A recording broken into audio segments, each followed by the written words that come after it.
This is one of the most impressive drive-ins to a golf course of anywhere in the country. A most magnificent clubhouse building that the club can be very proud of. Any member who joined the club after 1994 may not know who George Low was, so to have a room named after you is very special. We're now in the George Low room, changed 6 years ago into a stud bar room. Before that it was known as the cocktail bar. Much of the traditional look has been lost. But if you were going to have a place to honour George, this room is ideal. George came from Dunkeld in Scotland, 60 miles north of Edinburgh and at the southern end of the Scottish Highlands. He learnt to play golf here. It was only a 9-hole course then, and these are the most beautiful views that he would have enjoyed while playing. There is a metal plaque on a seat on the 8th tee.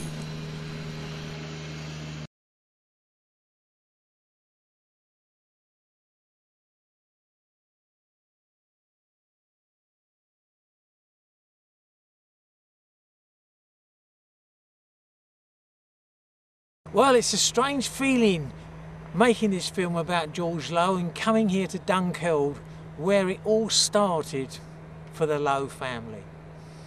And as we've just seen, the words on the seat really sum it up.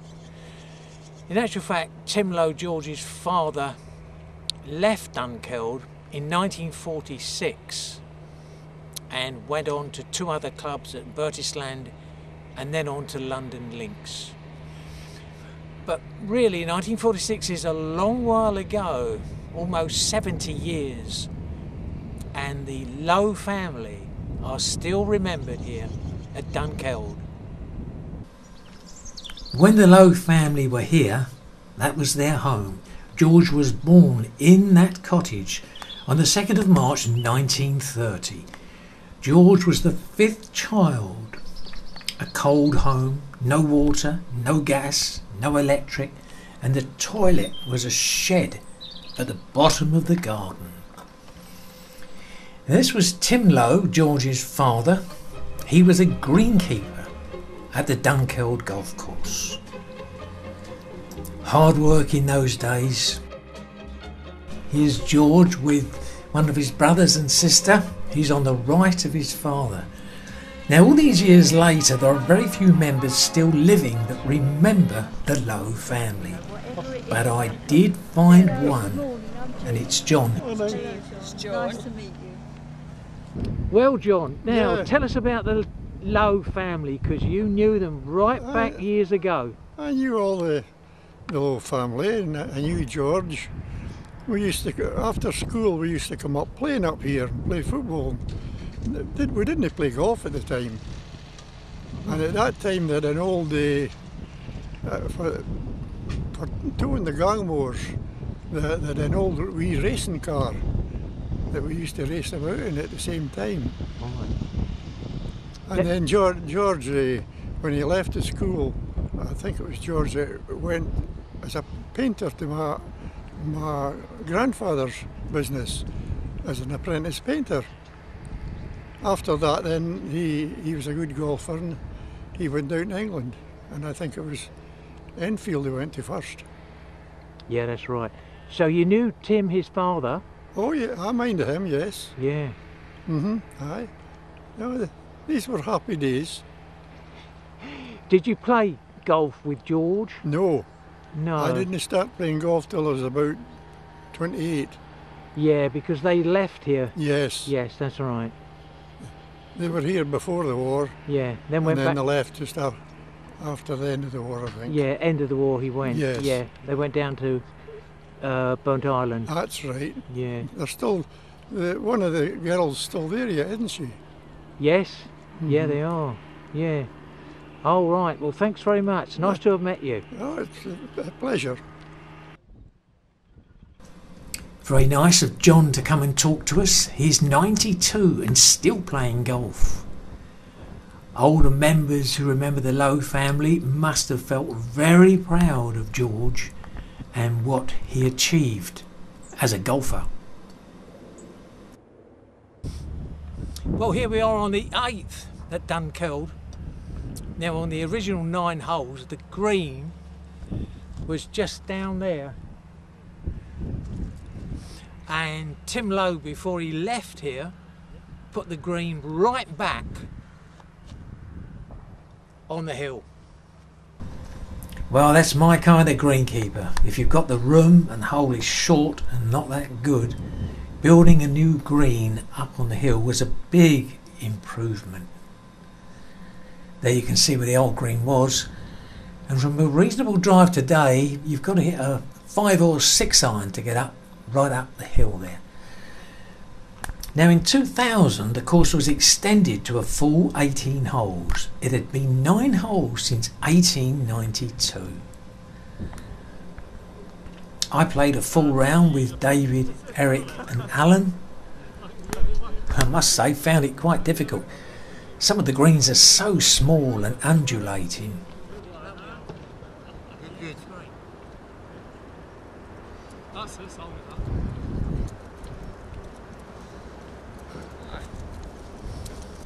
In 1946, Tim Lowe took a job at the Burnt Island Golf Club, 60 miles south of Dunkeld. Tim was in charge of the course, the clubhouse, the pro shop and the bar.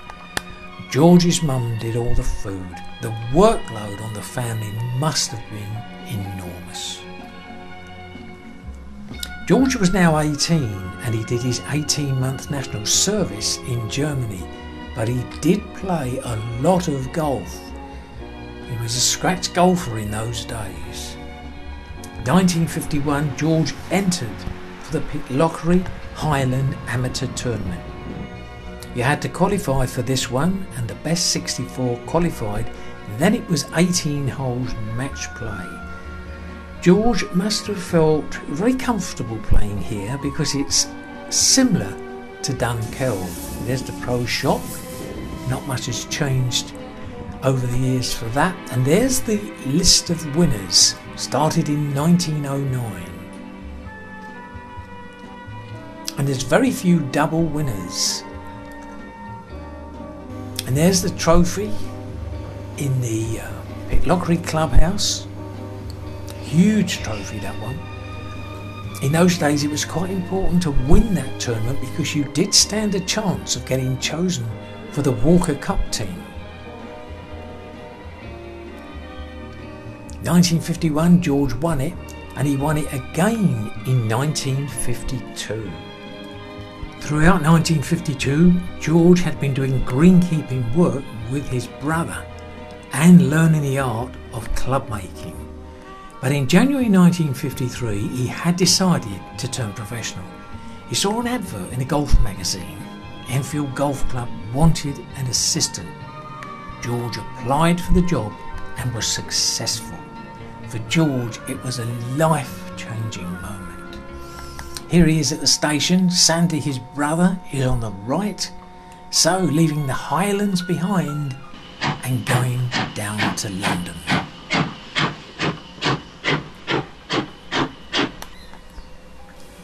The professional at Enfield was Fred Allott. It was a good golf club, ideal for George to learn more about his trade and be able to play tournament golf. And he didn't have to wait long. The following year, in 1954, he won the Middlesex Assistants. And then he won the Coombe Hill Assistants, was a big tournament in 1955. In many professional tournaments he was doing very well, especially that one in May 1957, round in 68. He was very often the halfway leader in big tournaments. George was playing exceptionally well at this time. There he is, the winner of the Gorey Cup at Hartsbourne. Great total there. 280 for 4 rounds. Here's a nice picture of George with a lot of those tournament wins. Fred Alott gave George every encouragement to play in professional tournaments with time away from club duties. And it was really paying off because George was doing very well, even when he went to Ireland and Scotland, still doing well. And he narrowly missed out on Ryder Cup points to get a place in the team. October 1960, he married Josephine. And there's a family picture with mum and dad, the 3 daughters and the 3 sons. In 1962, George was approached by the club to become the club's professional. The oncoming captain was Edgar Collar, and vice captain was to be Roy Bacon. There he is on the right there, talking to Johnston Brown. Both Edgar Collar and Roy Bacon were not happy with the professional who was doing the job at the moment, and that was Basil Shepherd. So in August 1962, George came to Bush Hill Park. It was a short course then, only 5,300 yards, and the pro shop was round the corner there in a wooden shed to the right of the clubhouse. But the pro shop was later moved to below that building. In 1960, the club managed to get, I think it was 70,000 non-development rights. Most of it went on the clubhouse. So this is a party for the official opening, filmed at the time by the BBC. So 2 good things happened in August 1962. George and Josephine were arriving at their first social function, and about the same time the Beatles were about to issue their first #1 and shake up the world of music.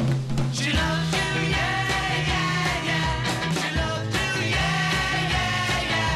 She loves you, yeah, yeah, yeah, yeah. You think you've lost your love? Here's a photograph of George with Helen, his younger sister. Helen, a very good golfer, 9 times Lady Club champion at London Links. For George, he now had to combine his time as a club professional and still play in professional tournaments. He was 33 and probably at the peak of his golfing career. Here he is with Harry Wheatman.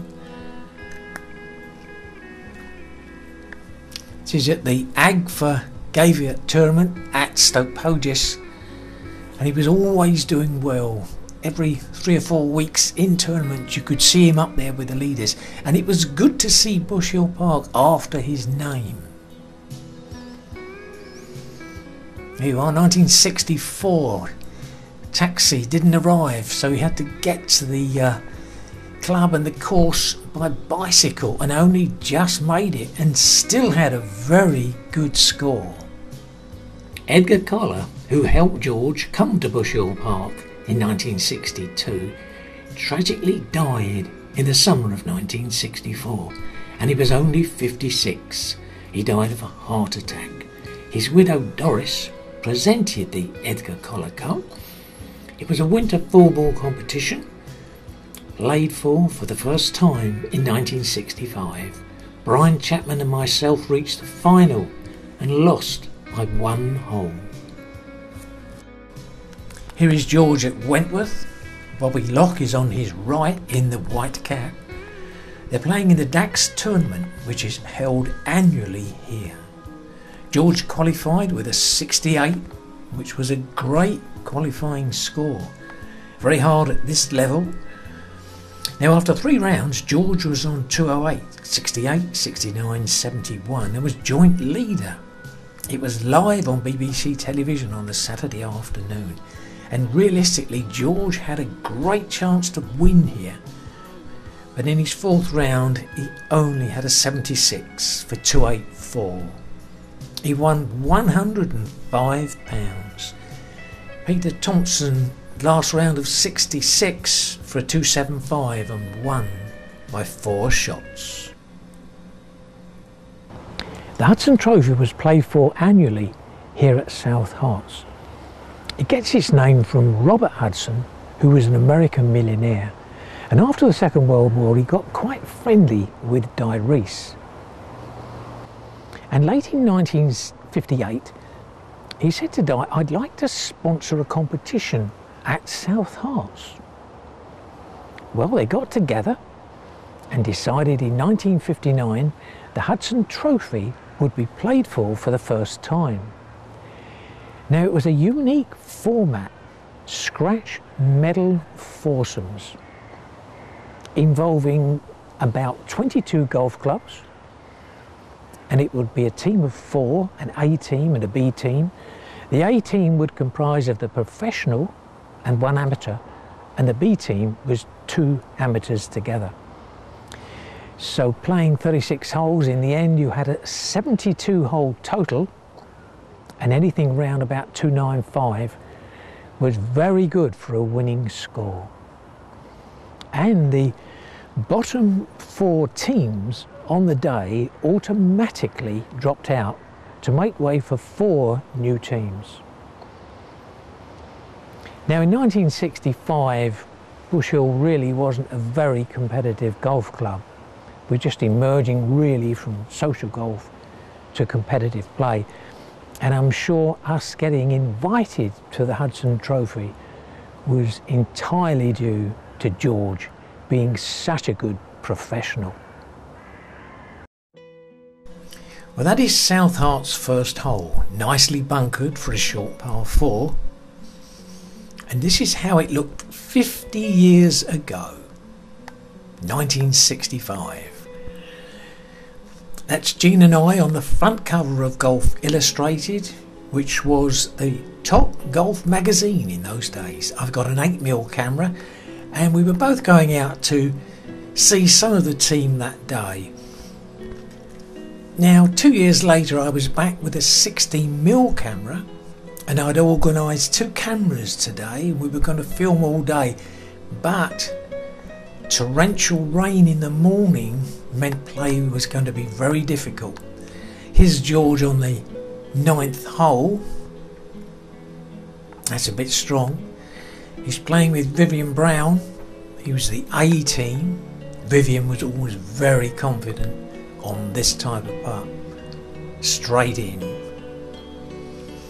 The other team today, oh, that's Michael Broad caddying for George. It was Eric Schill, and there you can see just how wet it's got in 4 hours. Play is about to be abandoned. This is Bruce Sanford playing with Eric. So it's abandoned after 18 holes. It was won with 158.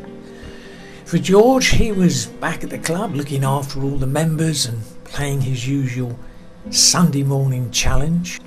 George here putting for a 2 at the 5th. About 1968, George decided to give up pro tournament golf. More time for being at the club and giving golf lessons, which George enjoyed. His diary was always full, and of course it was a good income. Tournament golf involved a lot of expense and time away from the club. Now I'm back here on another Sunday morning trying out a different coloured film, and it was a bit lucky really because George was having a very good round. He got an easy 3 at the 5th. That's Michael Broad, who caddied for George many Sunday mornings, and it helped him in his early stages to learn about golf. George tee-shot off the 6th, and here we can see his classic position at the top of the swing. Absolutely perfect. Great shoulder turn. Now we move on to the 15th. George was having an exceptionally good score this morning. This is an easy par 3, but he's hit that to about 12 foot. They were doing a lot of work on this area, changing around the holes at the moment. So, George for a 2.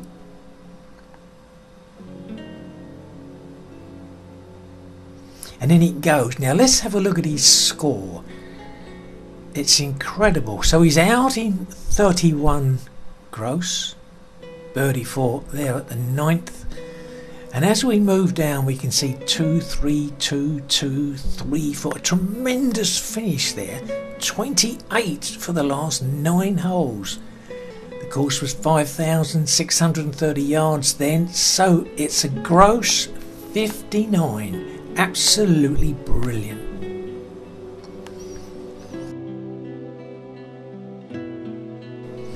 And so to the 1968 Hudson. George was playing with Derek Skinner for the first time, and they played very well together. They had a gross 68, which was the best score of the day, and we stayed in the Hudson. And this is a charity event. They used to have these at Bush Hill Park in those days.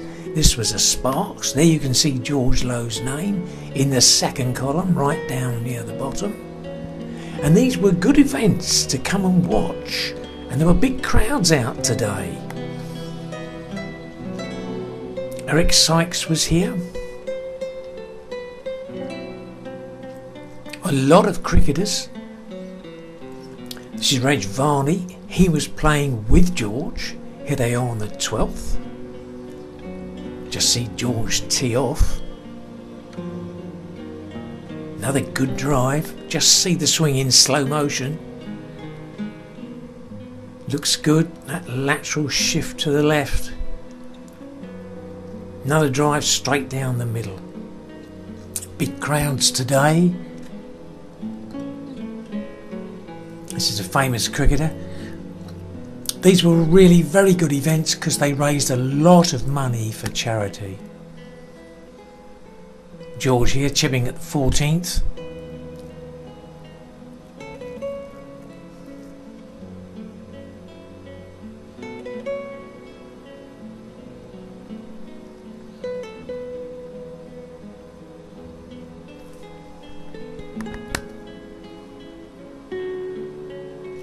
Hudson Trophy 1969, George played with John Broad in the A team. That year John Broad was up in Carnoustie getting ready to play for the Tassie, but the club wanted him for the Hudson team, so he flew back, and it was worthwhile because we finished 6th and the score was 303, a very good score. Hudson Trophy 1972 promised so much. It was good for George because he was back amongst his pros here. That's Peter Allis, Michael Benalik, the top amateur, always turned up for the Hudson, and Christy O'Connor's here. He often played and he was still playing on the professional circuit. That's the scores after 9 holes. George was playing with Ian Ferguson, and it was Michael Broad and Bruce Sanford in the B team. Par going out is 37, but George and Ian for the last 9 holes were playing a bit better. Bruce and Michael had dropped 1, but as they come to the 16th, they have dropped 5 shots. It's an easy fall for Bruce and Michael, and they are rounding 78, which is a good score. Now, I was amazed when I saw all this beautiful food lined up. It was an invitation and it's a cold buffet. There's everything there. Ian and George had an 83. Now that's the trophy as it was. I say that because Hindhead won it in 2012, but it was stolen from the clubhouse and never recovered. What a shame.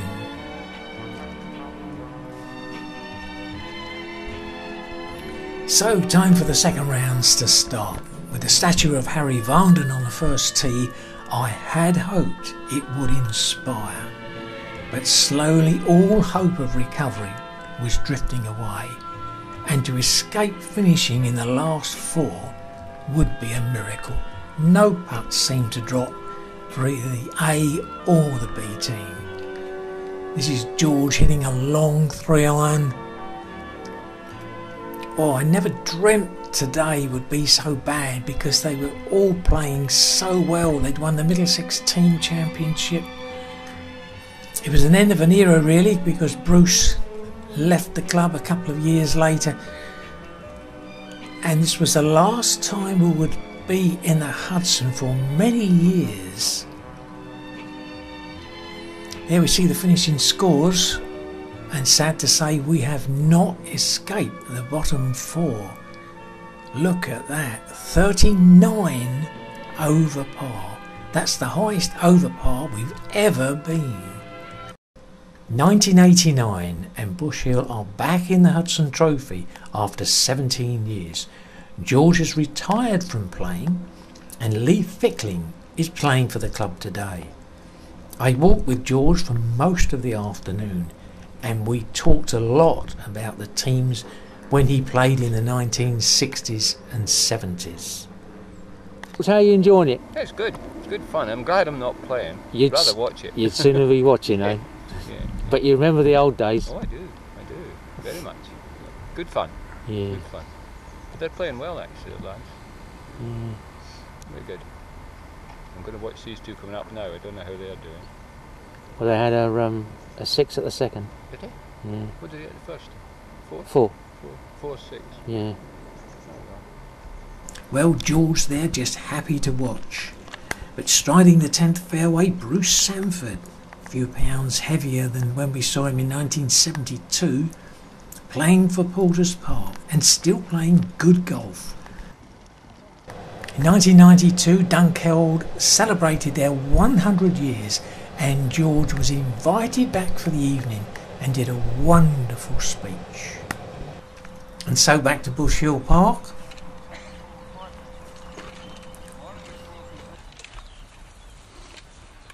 Sunday morning on Bush Hill Park. Just a Sunday morning match against two club members.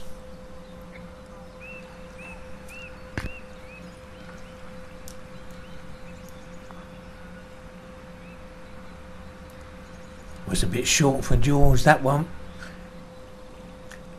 Must have been quite hard at this time to be playing on a winter's morning, having had years and years of these matches against club members.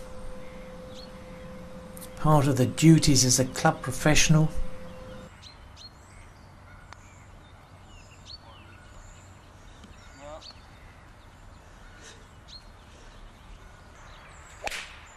Good shot. Okay. Right, Captain. Isn't that the way you do it, George, when you want a hole, put the ball in the fairway? That is right, absolutely right. But we keep doing it. Definitely not 3-4 under the field. So, 8th tee. Looks like a 3-wood. Let's have a look at the swing, see if it's changed.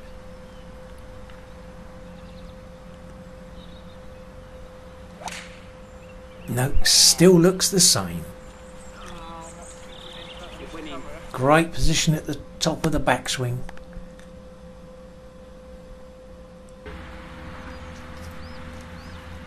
Now in the old days he used to hit tremendous irons on every green, right at the flagstick. This is probably about a 6-iron this morning to the 8th.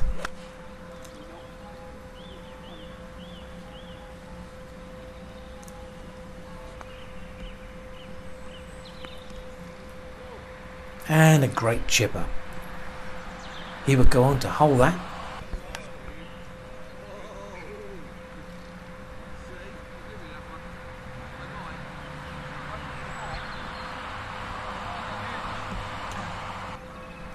Steve used to caddy for George also on some of those Sunday morning games.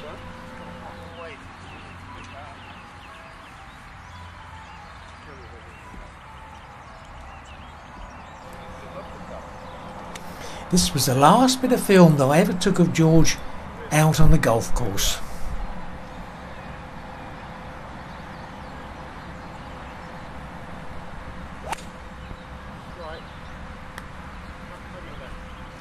Now, throughout the summer of 1992, the club were planning a surprise party for George to celebrate his 30 years with Bush Hill Park.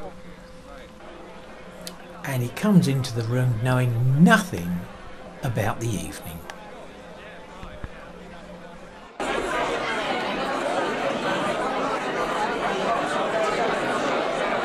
you take this or not?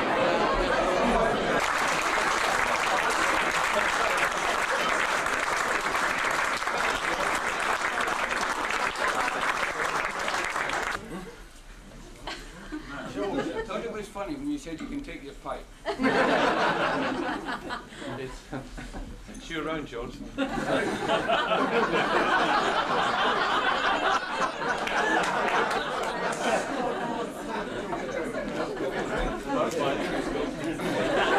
on, Steve. Can you hear me? I think I'm as nervous as George is. George. Yes.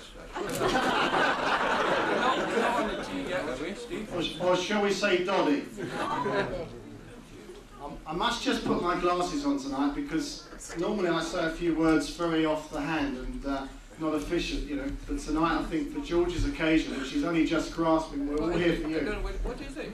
You're married 40 years, George, today. Doddy, we're all here tonight to honour and celebrate your 30 years as professional at Bush Hill Park Golf Club. That's true.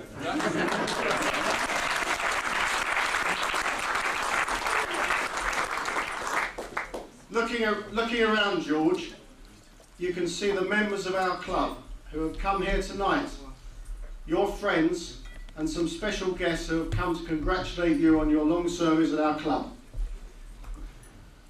Your guests that have come tonight are your brother Sandy and his wife Rosita, your youngest sister Helen and her husband John, who have travelled today from near St Andrews to be here.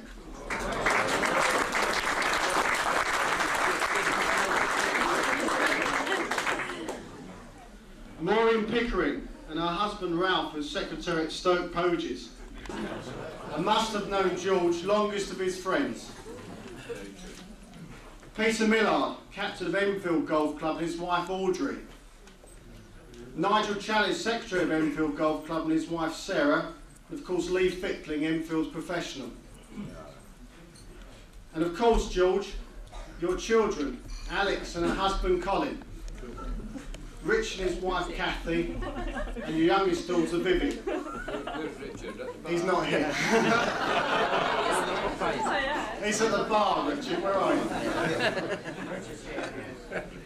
There are several more of your oldest friends who would have liked to have come here, but unfortunately could not. But George, they've written to you. So I've just got 5 letters here of people that everyone will know and have written, and I'm just going to read them out. They're very nice indeed. From Alex Hay, from Woburn. I'm so pleased that your club is proposing to honour my dear friend George Lowe for his service to Bush Hill Park over 30 years. I would have been so delighted to bring Anne to the special evening, but unfortunately we have the annual general meeting of Woburn this evening. I cannot tell you how disappointed I am, having spent 2 wonderful evenings in the company of your members at 2 memorable dinners. Obviously, I shall keep the matter confidential, so George will not find out from me what is happening. My best wishes. From Bernard Hunt, thank you very much for your letter of invitation to the celebration you are holding for George Lowe on the 30th. My wife and I would have been delighted to come, but as we leave for the States very early on the morning of the 31st, I very much regret that we shall be unable to attend. We are both very sorry to miss this opportunity of seeing George again, and hope that the surprise party is a great success. Perhaps you will be good enough to give George and very best wishes on the 30th. My thanks once again for the invitation. We shall both be sorry to miss. Bernard Hunt. I carry on. I'm John Jacobs. I have your letter and must tell you that I am in Scotland on Friday the 30th and therefore cannot accept your kind invitation to the cocktail party in honour of George. Would you please give George my very best wishes? I have only the happiest memories of when George's old boss, Fred Allett, George, who was then Fred's assistant, and myself, with my then assistant David Talbot, had some happy golf games together. I am sure George will have given Bush Hill Park wonderful service down the years and well deserves the honour you are paying him. Have a happy evening, John.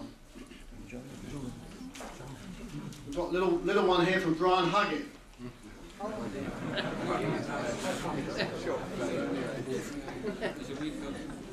Thank you for your kind invite to attend George Lowe's cocktail party on Friday, October the 30th. Unfortunately, I am away in Spain and cannot accept your kind invite. It would have been a pleasure, as George is without doubt a credit to the PGA and a good friend. Please give him my best wishes and wish him a long, happy retirement.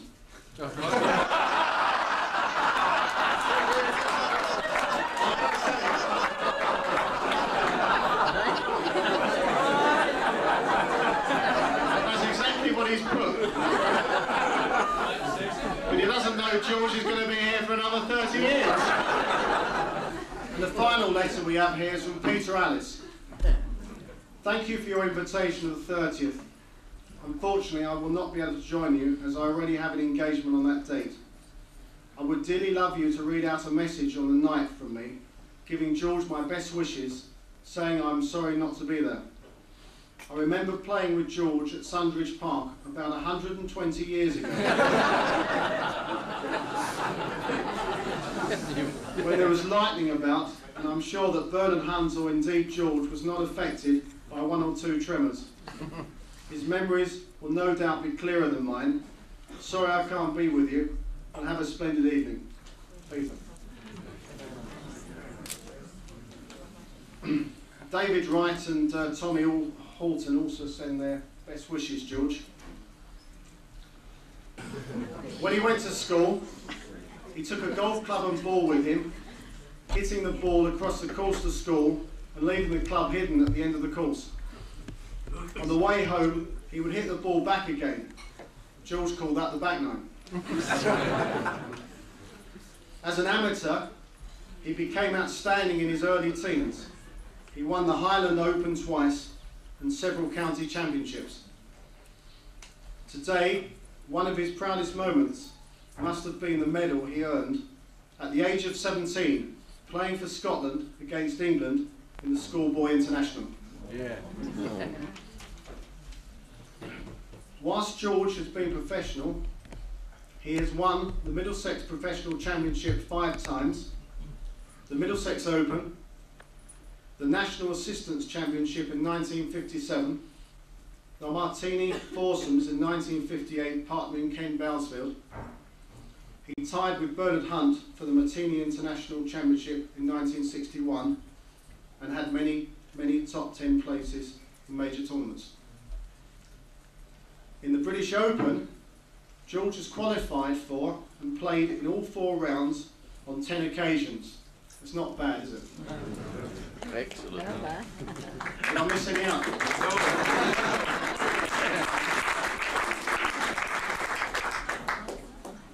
As several of you will remember, it's not so long ago when George would continually go around our course in 63 or 64. If he went round in 68, he'd puff on his pipe in annoyance and then wouldn't say too much at all to us, would he? I can remember caddying when our new club manager, Mike Fernand, with Mike, at the age of 13. And we admired George's golf. It was Mr. Lowe then. As I got older, I used to envy the club captains playing with George every weekend. This year I'm delighted at having the honour of being George's partner on our Sunday matches, and it has all the magic that I imagined.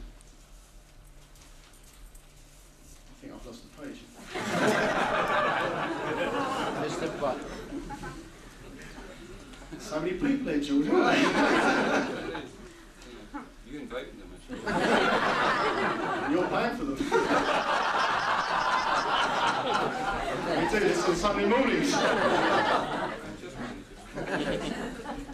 George, your pro shop has a good atmosphere, and you're breeding two fine young professionals, both here tonight, of course.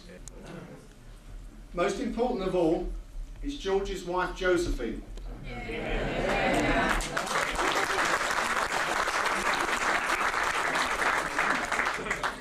Josephine's a lovely lady, and undoubtedly has helped him tremendously in his career and supported George superbly here at Bush Hill Park. And we're also very, very pleased to have you, Josephine.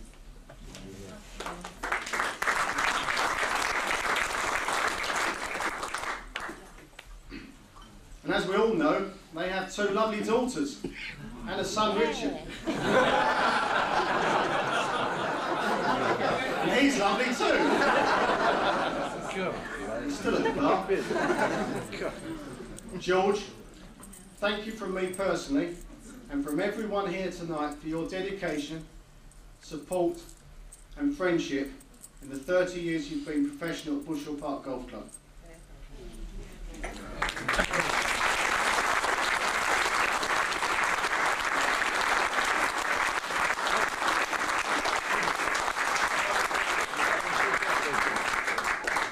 George, it says an awful lot to have all this many people here to see you tonight. I hope it's been a complete surprise to you. And everyone wants you to have this silver pipe, which is actually one of your pipes.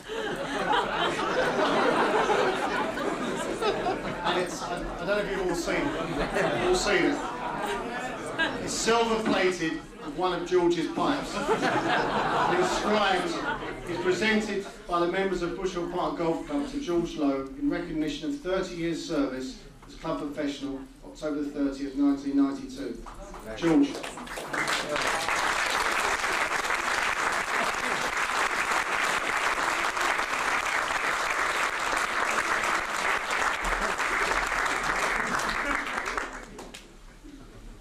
We could carry on talking about George all night, but I think he'd probably dearly love to come round and mix and talk to you on his own now. And he might even say a few words in a minute. Yeah, sure he will. There's one other thing we'd all like to have, George, and it's an album here of some notes and history about yourself, which we'd like you to have. The letters written to you tonight.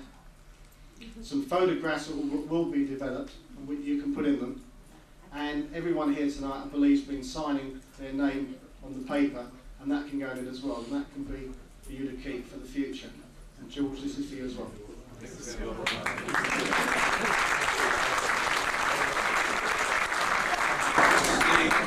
Thank you very much. As you say, a surprise. I've never actually felt anything like it before. As I walked in that door, my voice is still trembling now, but it will clear. I just couldn't believe what I was saying. Steve, we were supposed to be going out for a meal tonight.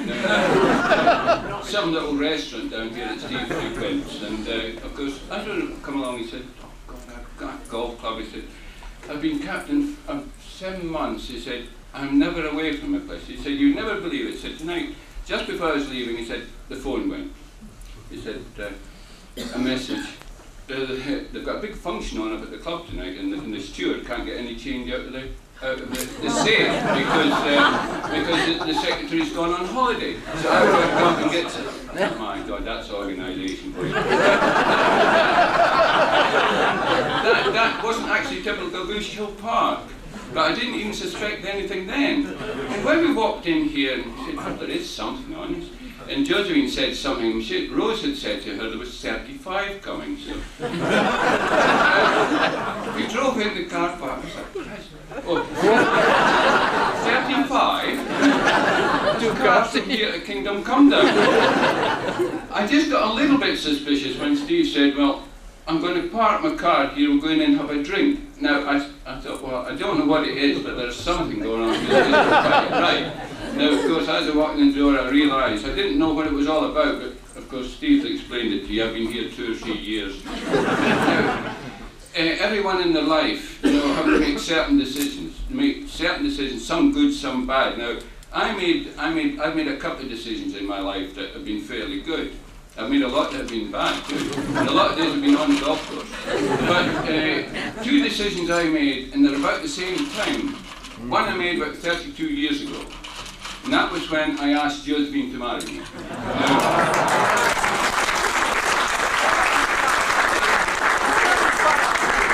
That actually was one of the best decisions I ever made, because I can assure you, ladies and gentlemen, when I come here 30 years ago, I can remember the first 6 months, I wished I was somewhere else. I really did, because I had been a playing tournament professional. All of a sudden, I now had this club to run, and I wasn't enjoying it at all. I can assure you that's something I've never told anyone before. I was not enjoying it. But Josephine got me through that period, and I've been so grateful to Josephine for doing that, because I've been here ever since, obviously. But the other decision I did make was to accept the invitation to become your professional. Now, that was never a bad move. I've been very, very happy at Bush Hill Park, and to look around here tonight and see all the people, I mean, to get this sort of support, it makes me feel really a bit humble. But all I can hope that I have done for Bush Hill Park, I hope I have given you the sort of professional that Bush Hill Park deserves to have.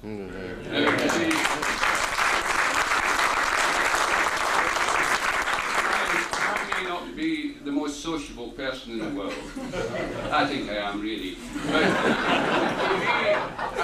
now, I've heard it sometimes said that, you know, George doesn't go in the bar too often. Now, that's a policy I have carried out for one simple reason. I think there's 2 sides to a golf club. You have your members and you have your staff. Now, I'm not saying staff's different, much different, really.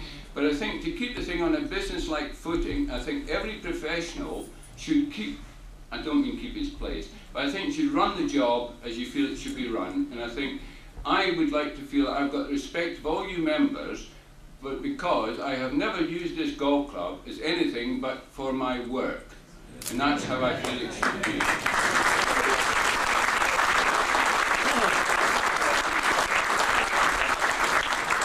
I do know that many people in my position would have abused position, because it's very, very easy to come in here and get friendly with one section of the club. Now, if you do this, you get friendly with one part and not with the other, and that just gives you a bad name. So I have really done the job, I feel, to the best of my ability. Yeah. And I shall carry on doing this job as long as you will have me, and as long as I'm fit to do it, because I do really enjoy it. Now, I'd just like to pick up 1 or 2 people. Now, I should have known there was something on tonight, because, you know, I've got 2 lovely daughters and a lovely son. He's probably still at heart. But now, tonight is Vivian. That's my youngest daughter.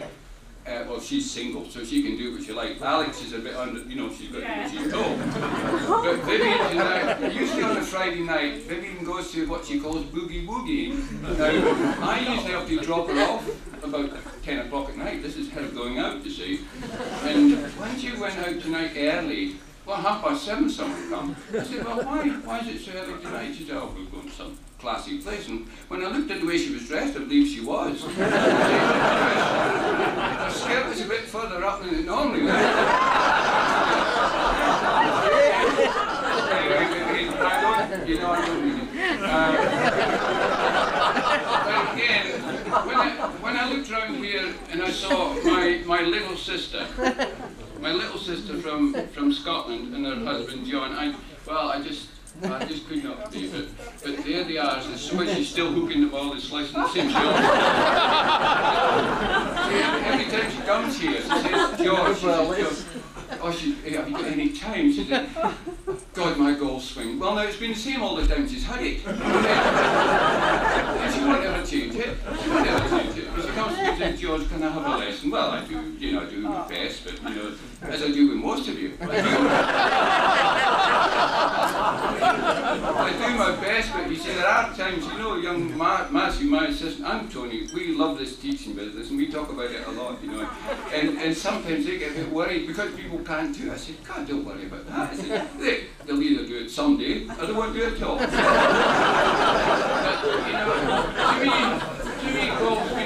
it's been all my life. And Josephine will tell you it's been all my life, it certainly has. I haven't neglected my family because of golf, but golf has always been the one, no, not the one love. I've got to be careful what I say. Sometimes I say things and then I get picked up afterwards, well, you should have said that, because I'm not very good at making speeches. I never say the right thing. But golf has always been in my blood. Like my brother Sandy there, now, he's not much older than me, looks a lot older, but he's not much older. But we were brought up on a golf course. As Steve said, we were born on a little course in Dunkeld, up in Perthshire. Only 9 holes, and only one man to look after it, and that was my dad. So we spent a lot of our lives, Sandy, my brother here, he kept dodging a lot of things, because we had to help my father cut the greens and do all sorts, you know, and but he dodged it, and I didn't know why not. I'm still the greenkeeper. Anyway, as I say, it's lovely to see all of you here, and I'm looking at faces all over the place. I obviously can't mention everybody, I'd be here till tomorrow morning, but I must mention Maureen. Maureen Pickering. Now, Maureen is actually my oldest girlfriend. She really is. I knew Maureen, it must have been about, what, 1955? Something like that. But Maureen, it's lovely to see you, and Ralph, it's lovely to see you from that beautiful golf club down at Stoke Poges. That's a great golf club to be secretary of, isn't it? It is indeed. Oh yes, very good, very good. Now, I've just spotted someone else here, and I'm going to have a word with him later, really, because I haven't seen him for a long time. I thought he'd passed away.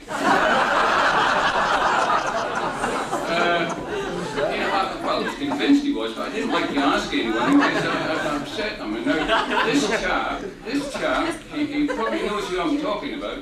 I'm sure he must know who I'm talking about, because we used to play golf together quite a lot.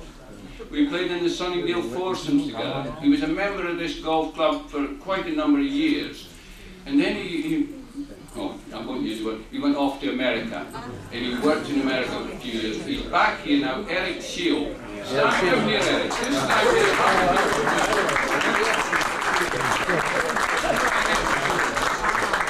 Eric Shield was a very, very good amateur golfer, and he was a good club member here, and we played a lot of golf together. But it's about, what, it must be, how long is it since I've seen you? Oh, about 3 years. Go back there. Go back. Yeah. So he come back to this country, he come up to see me, then he went somewhere, and I didn't know where he'd gone. He could have gone to the moon, but there he is tonight. Anyway, it's lovely to see you, Eric, and I'll have a good word with you afterwards. Yes, okay. Oh, you're still I won't go on any longer. I mean, I could stand here, as you know, I could talk about lots of people, and the people that the people that I do appreciate very much in this golf club are the people who take on the job of captain. Now there's one or two, see Cliff Fielder there, Johnson Brown, Bunny Felden must be here because I see the other half. Jeff Stewart, various people. Now I think, and the lady captains. Now I spoke to the ladies the other day, didn't I? When you went there. Wednesday I was talking to the ladies. And I think that this golf club, really, you're very, very lucky in the people you get to be captain. It never ceases to amaze me how the quality of captains, both ladies and men, turn out very, very good. I mean, sometimes I've known some of the captains who've come through, and I knew them before they were captain. I thought, oh God, you could be a bit dodgy, you know. I'm not too sure about him, but to be honest, whether it's playing with me on a Sunday morning or not, I don't know, but they do change. I suppose I get to know them very well. Anyway, I think you all do a great job, and I am delighted to be your professional, and I will be your professional as long as you want me to be here. Thank you very much. We've got one final lovely pleasure, or the lady captain has one final pleasure to perform. Joan Negus, our lady captain, would like to present Josephine with some flowers for putting up with you, George.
one little thing, George. What's that? Many years ago, when we went to the Alliance Dinner and Dance at Regent's Park.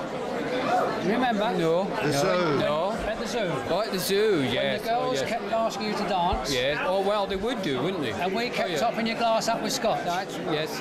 And you went home stoned out of your mind. Yeah, that's right. Yes, that's right. What did Josephine say the next day? No, I couldn't repeat it on that. No. Oh, no. Couldn't say what she said. Wouldn't say what she said? No.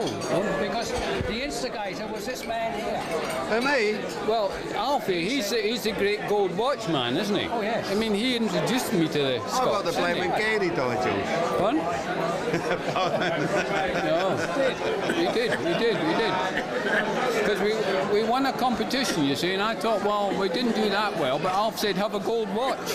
Have a gold watch. And I thought, well, I hadn't been down here that long, and I thought, well, this Cockney fella, Alfie, he said to me... He thought I was going to buy him a gold watch. I thought he was going to buy me a gold watch. When I got in the bar... I'll have that one off your wrist, George. When I went in the bar, I'll have that one off your he had a scotch on the bar, and that was my prize. It's good. Lovely. Well, I hope you enjoyed the evening, John. I have. Well, hey, everybody. How could you not enjoy this?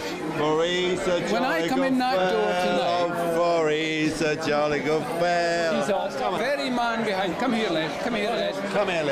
This is the man who gets me up very early every Sunday morning. I don't really have to be here till 8 o'clock, but I get up at 6 o'clock to pick up Les at 7:20 at Mason's Corner. Isn't that right, Les? No, I don't really, Les. No, it's not 7:15. You might be there. 20 past 7. Well, 20 to half past. Well, you say, 20 to half past 7. And George, next Sunday. Next Sunday, let me think about You're playing? Next Sunday. Oh, I will be. Oh, right. Yeah. I should be there. Right. Well, a great evening for George. So many members came to show just how much they appreciated George and his outstanding service to the club. May 1994, and I fixed a Thornton Cup style match where the oldies of 25 years ago played against the team of today, the young ones.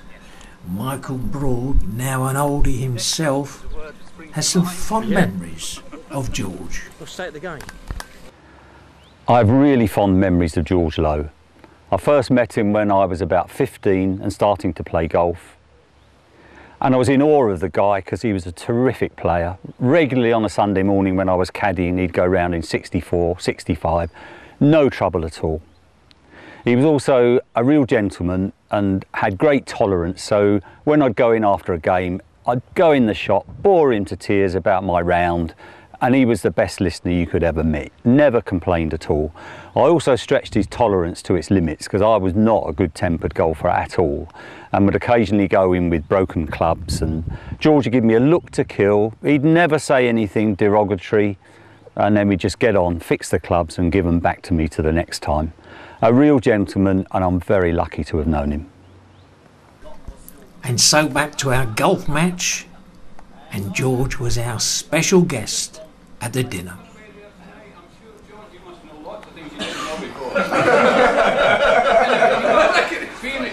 Being at this golf club all the years I've been here, you know, I get all the old members come up to me and say, never is what it used to be, you know. And they're very far from right. You know, I think that looking around here tonight, we've got our new members, all these young fellas. Now I remember when you older guys were these young fellas. Now, what I think is great about Bush Hill Park Golf Club is year after year, or decade after decade, we keep producing the type of young men who have turned up here tonight, a little bit older, but they're all made a way in life and very, very nice people. And once or twice when they were youngsters, I had to give them a bit of a clip and say, look, you can't do this. But they've all survived, even Bruce. But I mean, I could tell you a story. You know, when I stand up on my feet and I see faces, I could tell you stories about all sorts of people. Some of them are not here tonight. Vivian's one. I thought you were here tonight. It's such a shame. You get a free hand in George. He lost his way. But anyway, the first thing this morning when I opened the shop door He said, George, you see, he was the unluckiest guy I've ever known. the golf clubs that he broke, you know, it couldn't be his fault. Well, he never said it was his fault anyway. So I said, well, I'll have to talk to these manufacturers because there's something far wrong with these clubs. He said, who are they made by? I said, well, they're Nicola Levin. I said, well, Michael Christ. I said, they've been making golf clubs for years, and I'm sure they haven't made this rubbish for you. He said, well, George, you know, I'm just unlucky. I said, okay, Mike. So one day he goes out, he comes back again, fucking 7 iron this day. I said, Mike, what happened to that? He said, well, I just tapped it. So I said to him, and now he's quite young in these days, and I was getting a bit pissed off with it. I keep putting these shafts in for him. Anyway, I said, Mike, okay, I'm not going to repair it. And he thought I was joking. He said, I've got a very important match on Saturday, George. I said, oh, that's a shame. I said, don't need to do about that. So I made him believe that he would have to do without this 7 iron. He turned up on Saturday, very sheepish, rounded up. Different shop to what we've got now. Same building, but crashed inside. Remember, Mike? Up in the old back shop. That's another thing about this golf club. That I remember these juniors in the old days. They never come in the clubhouse. Did you? Straight in the shop. Straight in the shop. Everything was in the shop. That's and right. It was a great atmosphere. Yeah. And I feel myself, I've enjoyed my job at Bush Hill Park because of the atmosphere of the youngsters then. And nowadays we get the same thing. But they tend to sneak in there, dump their clubs without telling me they're putting them. So I felt like yesterday, you know, he leaves his clubs in there for nothing. And you know what day it was yesterday? Christmas Down Rain, wasn't it? Yeah. I've just locked up the shop, I'm driving out, and this guy comes running out of the bar, stops the car, and I said, what are you doing? He says, I want my clubs. And I said, you do. So he said, I thought you shut at 7 o'clock. I said, well, it's 2 minutes to 7 and you can get clubs some other time. But that's only one. But anyway. What does Vivian say to you? We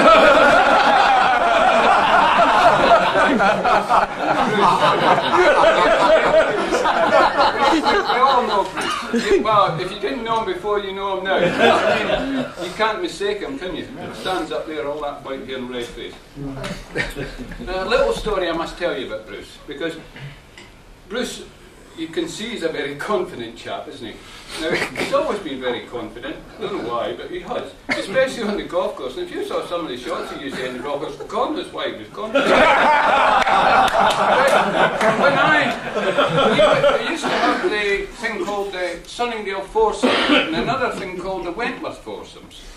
Now, very much the same thing, but they're a bit more posh at Sunningdale. So I played at Sunningdale with Eric Shield, and I said to Bruce, oh, we can play at Wentworth, because, you know, we could take him to Wentworth, not to Sunningdale. So anyway, we played at Wentworth, If you and... think that's posh, you're in trouble. Well, it must have been the first round, was it? Okay. Was it the first round? With 3 up and 4 to go. 3 up and 4 to go. So as we're going down the 15th hole at Wentworth, Bruce is all excited. He always got excited. He don't know why. He's won the game. But he kept getting all excited. And he said to me, he said, who are we playing this afternoon? I said, now, Bruce. I said, well, we've got these holes, 4 holes to go, we've still got to win them. Now, I'll tell you, the funniest part about this is, when I was trying to hack the ball out of the bloody bush at the 19th, and I made a fresh air shot, I said, Bruce, I don't think we'll be playing any bugger this afternoon. That was absolutely, was that true, Bruce? I wouldn't tell lies about it. And it was my fault, not yours. Well, it was his hook tee shot. Now, I can't go round you all. Johnson there, he's a character, isn't he? Johnson. He's not mean, Johnson. Not bad, George. But I tell you what, when he was captain here, I've seen him hole putts on the last green to save that 10 pounds, yes. It was a lot of money, George. Because if we lost, Johnson had to pay. And the times he used to hold a great raking putt at the last, so he didn't have to pay the money. The other guys did. But a great character. Eric Shield. Now, Eric Shield, yeah, again, Eric Shield. Sunningdale Foursomes. Now, we played in the Sunningdale Foursomes, and in those days Eric used to live somewhere in Wood Green, God knows where it was. But it's 1 Beziah Street. 1 Beziah Street in Wood Green.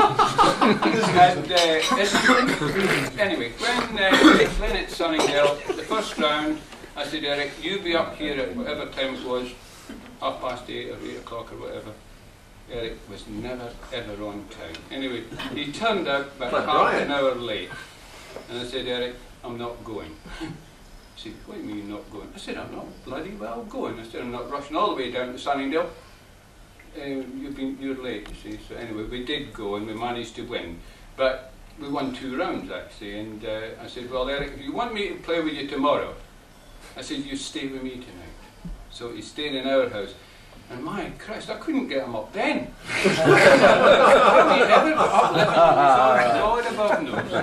But anyway, Eric, we had some great times together and thoroughly enjoyed it. Anyway, I won't say any more because you want to get away. Anyway, thank you all for, no, who's Steve? No, I can't say an awful lot about you. And Derek Skinner, Derek Skinner. Now, I could say something about all of you, but you know that Hudson Trophy thing we used to play in South Hearts? We stayed in it 1 year, we stayed in it for 2 years once, didn't we? But 4 years. 4 years. no. Yeah. Oh, did you play all those years? No, Jack Scott did. Oh, you He was the anchor, wasn't he? But anyway, Derek and I was very proud of this. Derek and I had actually did a 68-run South Hearts, and I thought that was a very good score. Marvellous. Now, I said earlier on... You had a girl in the shower that night. Didn't you, Del? It's the best start of your life. When I started, Bruce, when I started, I said, nothing changes here. No, Nothing actually changes here. Now, you young fellas who won today 14-1, believe it or not, nothing changes. 20 years ago, these guys, Bruce, Derek, Michael, John, would have given you a really good game and a very close game. The standard of golf hasn't changed very much at all because they were all great players. And the record that John has called out, what they have actually done, proves what good players were. And they were good players. They've got old now, poor old souls like me, can't get around the political at all. But anyway, they were very good players, and I enjoyed my life with all you young fellas then. Okay, thanks very much.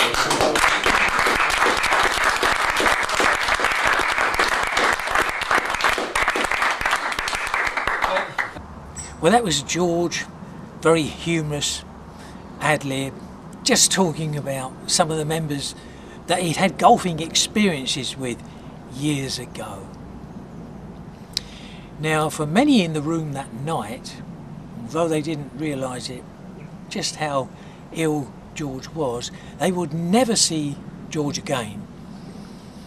4 weeks later, he was diagnosed with terminal cancer, which was tragic for his family, Josephine, the 2 daughters, and Richard, and some of George's family still back living in Scotland. I was at Bush Hill Park for 50 years, and I remember George coming, and I'd seen a lot of staff come and go over those years. Without a doubt, George was one of the best appointments that the club ever made. He was always friendly, good sense of humour. He never got involved in any serious issues. As he said in his speech, he managed to avoid getting in with any cliques. He was a real professional. And of course a great teacher of the game. If you went to George to have a lesson, you would improve if you could do what he said. For the last few weeks of his life he was at home and not at the club. And he died peacefully at home. Vivian Brown wrote the obituary in the newsletter. And at the end he said, "We may never see his like again." And I don't think we will.